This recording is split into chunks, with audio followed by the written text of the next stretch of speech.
And as he sat on the Mount of Olives, his disciples came to him privately, saying, "Tell us, when will these things be?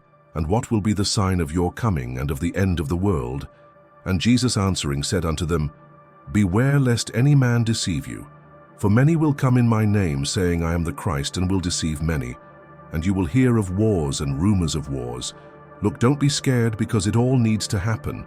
But it's not the end yet. For nation will rise against nation, and kingdom against kingdom, and there will be famines, pestilences, and earthquakes in various places. But all these things are the beginning of sorrows. And many false prophets will arise and deceive many. And because iniquity will multiply, the love of many will grow cold. But whoever endures to the end will be saved. And this gospel of the kingdom will be preached throughout the world for a witness to all nations, and then the end will come. Hello, something dark is happening in the world. And the truth is that Jesus already warned us. In Matthew 24, he described exactly what we would see in the last days, and every single one of those prophecies is coming true now. People are scared, hopeless, and directionless, but is this part of a bigger plan? If you feel something is wrong, don't ignore this call.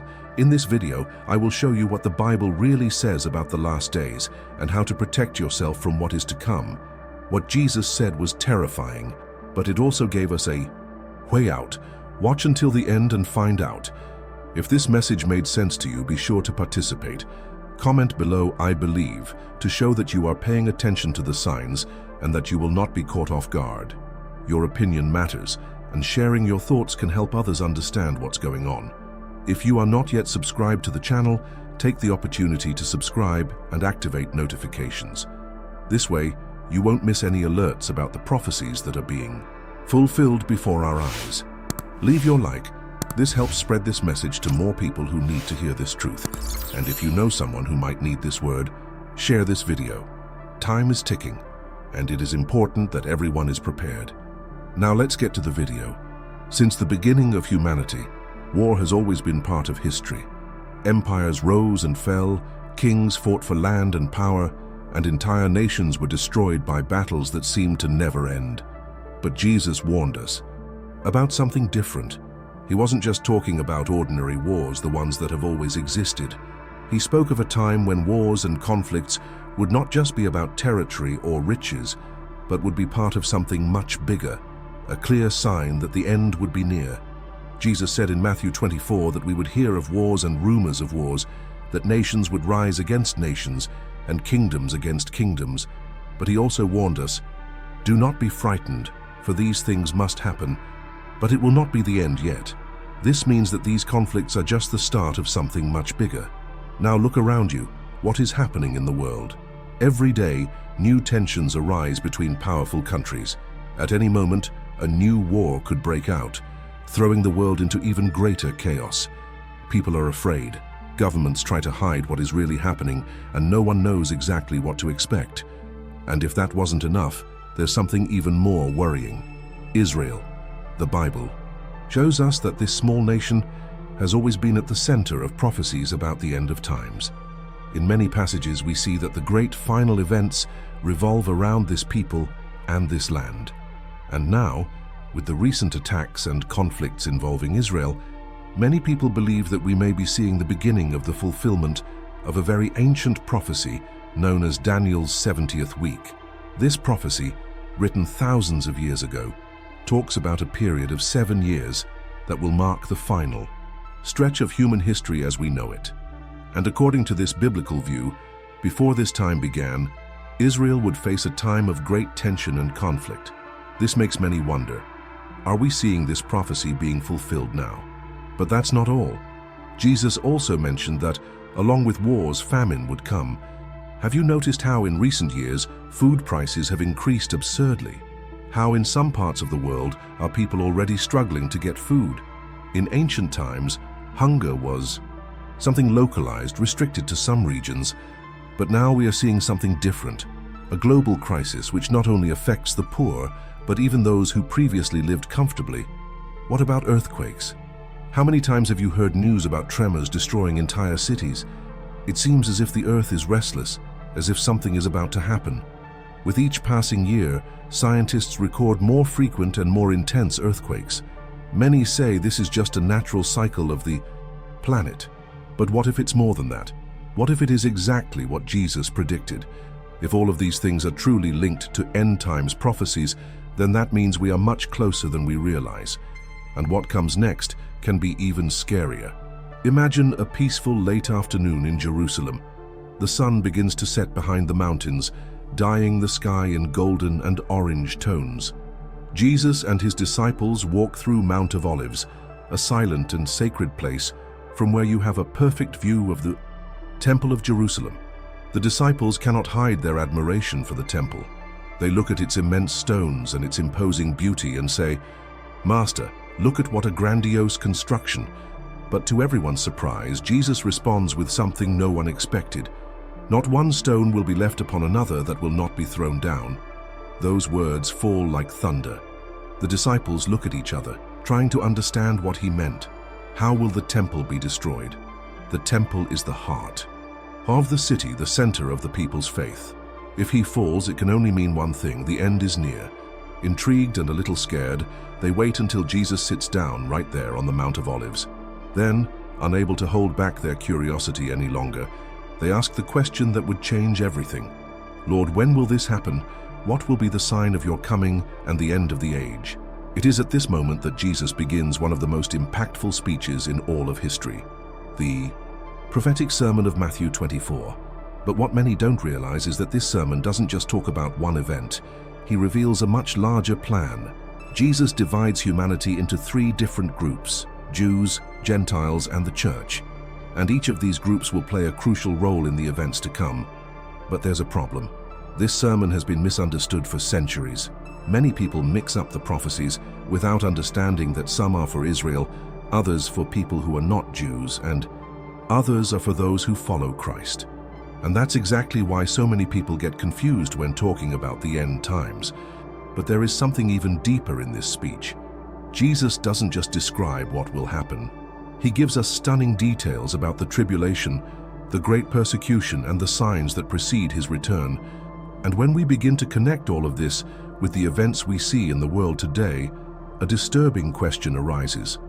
Are we already experiencing the first signs of this prophecy?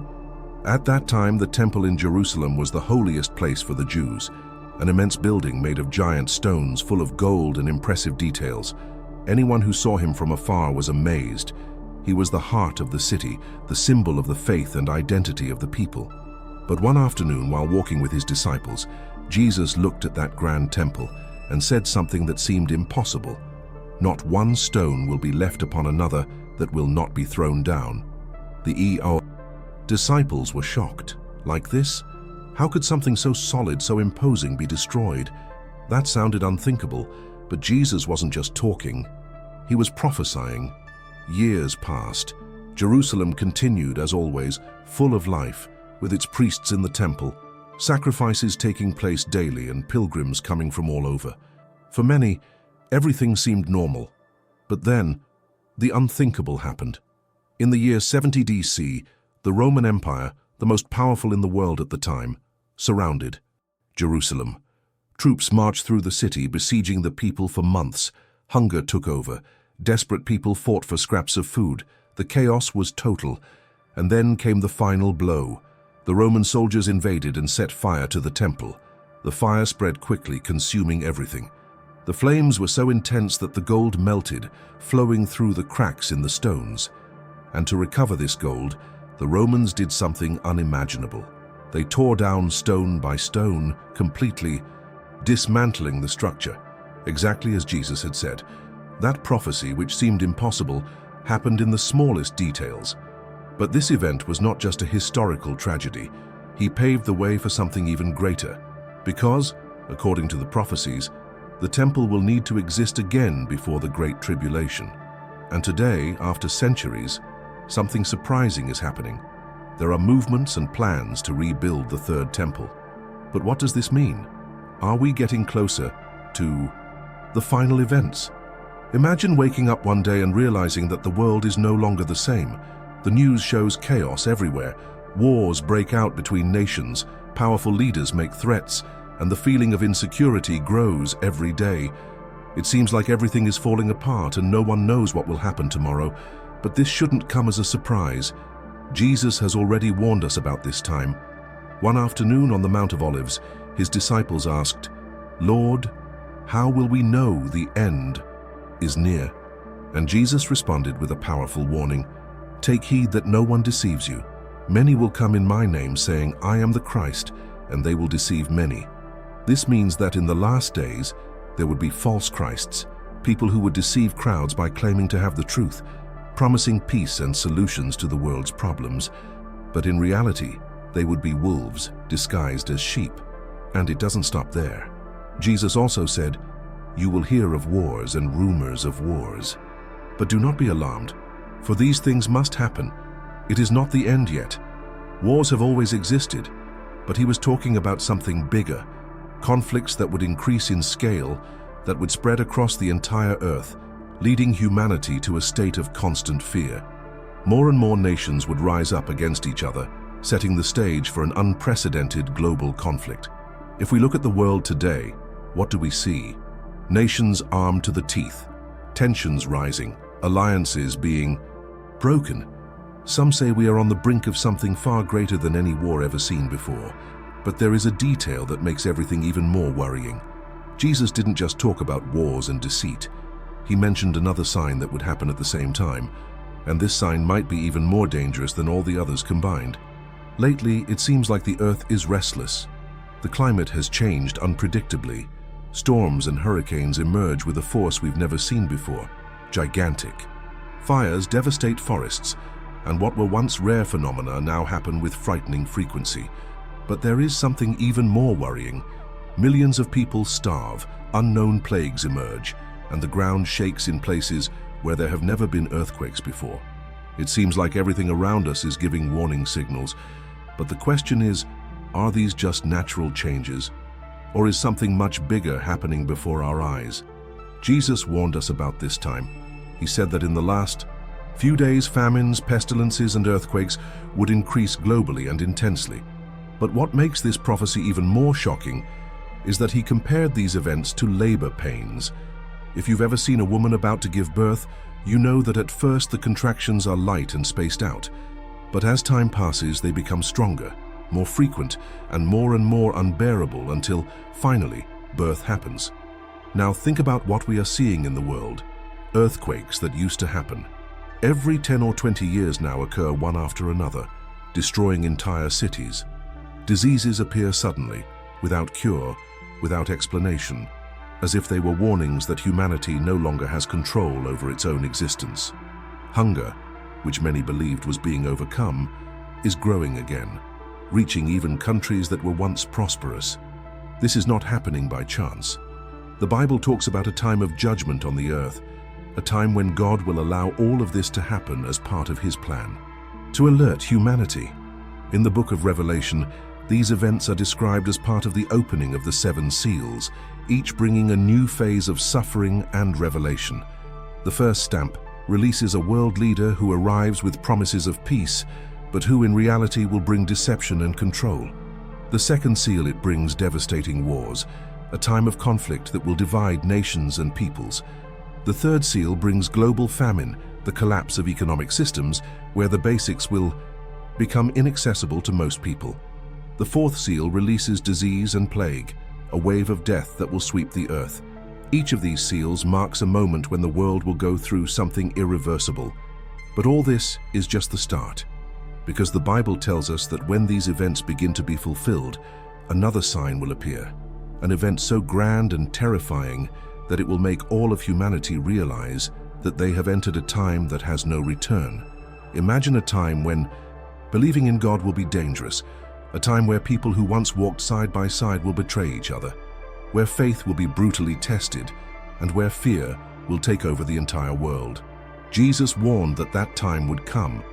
He called this period the Great Tribulation, a time of suffering so intense that there has never been anything like it before. He said that Israel would be persecuted, deceived and betrayed, and that many who previously said they believed would abandon their faith. Now try to imagine how this could happen. At first, everything will seem normal. There will be crises, conflicts, and disasters, but people will believe that there is a solution. Then, a leader will emerge. Someone charismatic, someone who will seem to have all the answers. He will bring peace speeches, promise to unite people, and solve problems that seemed impossible. The whole world will admire you. But there is a scary detail. He won't be who everyone thinks he is. Because while this leader is gaining the trust of the nations, something sinister will happen. False prophets will appear, spreading lies, deceiving millions of people. They will speak beautiful words, but their intentions will be dark. They will convince multitudes that this new ruler is not just a leader, but someone worthy of worship. And that's when everything changes. From one moment to the next, this ruler will demand something that no one expected. He doesn't just want to rule, he wants to be worshipped as a god. But what about those who don't accept? What about those who say no? The answer is, for a while, the world will seem to have finally found stability. The leader that everyone admired will have unified nations, resolved crises, and established a peace agreement with Israel. Many will believe him to be the greatest ruler in history, someone capable of bringing order to chaos and answering humanity's greatest questions. But this peace will only be an illusion. Halfway through the tribulation period, everything will change suddenly. Without warning, this leader will break his covenant with Israel, and the truth that many ignored will come to light. He never wanted peace. He was never an ordinary ruler. He always had a much greater and much darker purpose. The turning point will come when he does something unthinkable, something that was prophesied thousands of years ago by the prophet Daniel and confirmed by Jesus Christ, the desolating abomination. He will enter the Jerusalem temple, the holiest place for the Jews, and there he will do something that no leader has ever dared to do. He will sit in the temple and declare himself as God. He will demand to be worshipped by everyone, ordering the entire world to bow before him. At that moment, many will realize that they have been deceived. The leader who seemed to bring peace will now show his true nature. He does not want to rule. He wants to be worshipped. And for those who refuse, the world will become a dangerous place. Jesus warned about this day. He said when that happens, those in Israel will need to flee immediately. There will be no time to think, say goodbye to family members, or pick up belongings. Anyone in the field must not return home. Anyone on the roof must not go down to get anything. The urgency will be total, because this will be the beginning of the most cruel and relentless persecution in history. The faithful will be hunted. They will be betrayed by those they once called friends. Faith will become a death sentence. Many will be handed over to the authorities, forced to choose between surviving or remaining faithful to the true God. But this evil ruler will not act alone. He will have allies, blind followers, who will believe his lies and do whatever it takes to ensure that no person escapes his control. And it is at this moment that something even more frightening will begin to be imposed on all humanity. Something that will completely divide people, marking who belongs to this new system, and who will be treated as an enemy. Scary, they will be persecuted. Israel will be one of the first to feel this pressure. The Jews will realize that they have been deceived, that they have trusted someone who, in the end, will turn against them. Many Christians will also face difficult times. Those who refuse to follow this new system will be branded as enemies. They will be hunted, betrayed, even by friends and family. It will be a time where trusting someone will be a risk. And to make matters worse, this leader will not act alone. He will use all his power to control the world in a way no one has ever seen before. But the scariest is yet to come, because the Bible says that at that time something will be imposed on all people, something that will completely change the way the world works. The world will be plunged into chaos, fear will take over people, darkness will reign, and many will have lost all hope.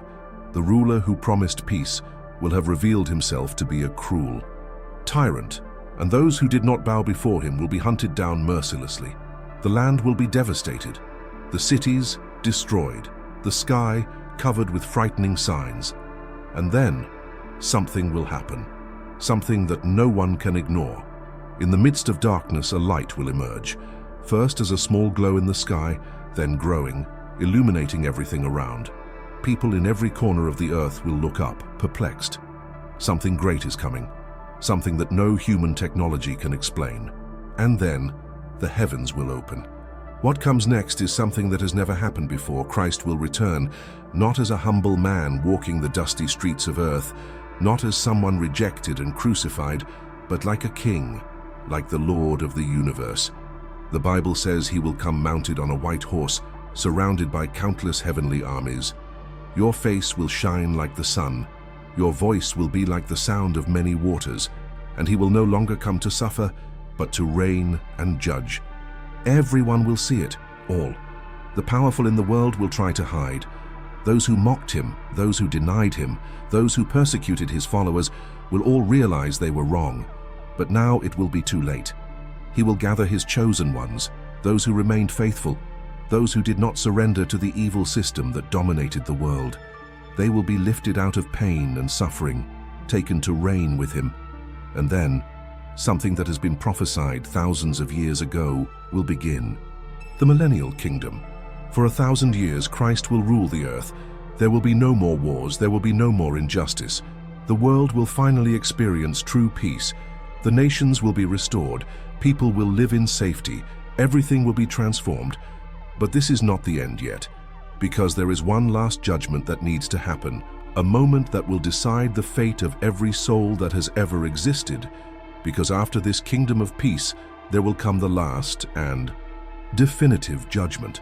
The day when each person will stand before the throne of God to hear his final sentence, and at that moment, there will be no more time for choices. Each one will receive what he sowed, and the eternal destiny of every human being will be sealed forever. For 1,000 years, the world will have experienced something that seemed impossible, a time of true peace. Under Christ's rule, nations will no longer go to war. Injustice will be eliminated, and the suffering that has marked human history will finally come to an end. The land will be restored, deserts will flourish, animals will live in harmony, and people will experience life like never before. During this period, Christ will rule with justice, and those who remain faithful to God will have the authority to reign with him. The knowledge of the Lord will fill the earth as the waters cover the sea, and people will live in peace, free from oppression and fear. There will be no more dictators, corrupt governments or manipulative systems. The world will finally be under the leadership of the one who is truly righteous. But no matter how perfect this time seems, the story has not yet come to an end, because there is something that needs to happen. The last test of humanity. The Bible tells us that at the end of these 1,000 years, Satan will be released for a brief period. This detail may seem strange to many. After all, after 1,000 years of peace, why would God allow the enemy to return? Why give him another opportunity to deceive people? The answer lies in something that has been present since the beginning of creation: free will. During the millennial kingdom, humanity will live under perfect government. But not everyone born during this period will have made their own decision about whether or not to follow God. They will have lived in a world where Christ reigns, but they will not have faced the choice of serving him out of love or rejecting him on their own. So when Satan is released, he will go out into the world testing people's hearts. He will bring back the old lies, the old deceptions. He will try to do what he has always done: convince human beings that they can live without God, that they can reign over themselves, that they can defy the Creator. And surprisingly, many will follow. After 1,000 years of justice, many will still be attracted by the illusion of power, independence, pride. They will rise up against Christ, forming an army that will try to challenge his reign. This will be humanity's last great rebellion. But this war will be different from all the others. There will be no prolonged battles. There will be no military strategies. There will be no resistance, because this time God will intervene definitively. Fire will descend from the heavens, and all rebellion will be consumed in an instant. Satan will be defeated once and for all, and his eternal sentence will be pronounced. He will be thrown into the lake of fire, where he will never again be able to deceive, destroy, or corrupt creation. And then, the most solemn moment in the history of humanity will arrive, because right after that last battle, every human being who has ever existed will be called before the throne of God. The moment of the last judgment has arrived, And on that day there will be no more time for excuses, for second chances, for late regrets. Every person, of all ages, of all nations, will stand before the Creator and hear his sentence. And what will happen in this trial will determine the eternal destiny of each soul. The conclusion of the script. Are you ready? Everything we have said so far is not fiction, it is not theory, and much less a simple coincidence. The signs are everywhere. The world is changing rapidly, and those who are paying attention know that the prophetic clock is approaching midnight. Jesus left us a clear warning. When you see all these things, know that it is near, at the doors. Matthew 24:33. Wars, deceptions, false prophets, natural catastrophes, persecution of the faithful, the rise of the Antichrist. Everything is fitting together perfectly like a big puzzle. Every piece of this prophecy is being put into place. Many ignore these signs, preferring to believe that this is all just the natural cycle of humanity. But those who know the truth know that there is no longer room for doubt. The stage is being set. Time is running out. But there is something you need to understand. This is not a message of fear. Yes, we are talking about difficult events, turbulent times, but we are also talking about the greatest promise of all, the glorious return of Christ. Evil will have its time, but it will not last forever. The enemy will try to deceive, but his defeat has already been declared. The suffering may seem great, but there is a hope that will never be shaken. And now, I ask you, are you prepared for what's to come? Are you paying attention to the signs? Those who remain firm, those who don't surrender to the lies of the world, those who are not fooled by the system, they will see with their own eyes the biggest event in the history of humanity, the return of the King of Kings, the true Lord of all. And if you've made it this far, if this message has touched your heart, it means you're paying attention.